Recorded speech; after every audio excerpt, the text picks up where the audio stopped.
در ماه‌های سپتامبر و اکتبر سال روان گروه پژوهشگران به شرق تاجیکستان سفر کرده در نزدیکی مرز با چین در بلندی 5800 متر آموزش پریخ کان چقرباش را آغاز نمودند. صرف نظر از هوای فوق العاده سرد، دانشمندان شویتزار، ژاپنیا، ایالات متحده آمریکا و تاجیکستان در مرکز پریخ خیمه زده با پرمه کردن آن از عمق 105 متر نمونه یخ گرفتند.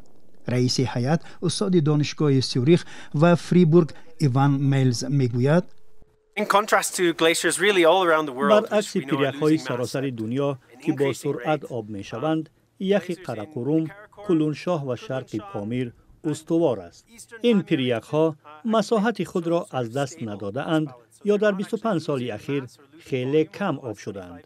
نام آن معجزه قراقرم است. بعضی از این پیرک‌ها کلانتر هم شدند.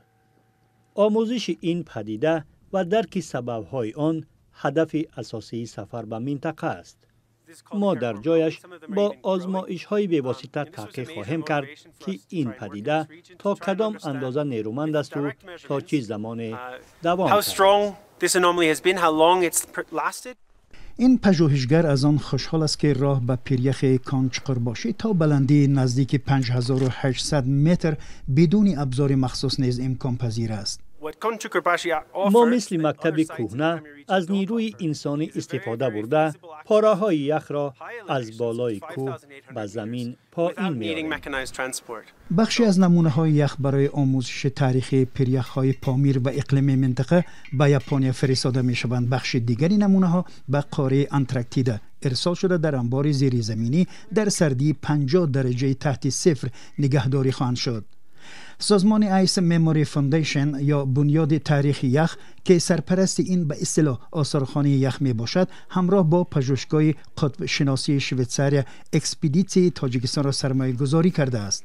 این بنیاد را عالمان پیریخ شناسی کشورهای اروپایی در سال 2021 تشکیل نموده الکی نمونه پیریخ‌های آلپ، گرینلندیا، اند و جایهای دیگر را در آن جای دادند.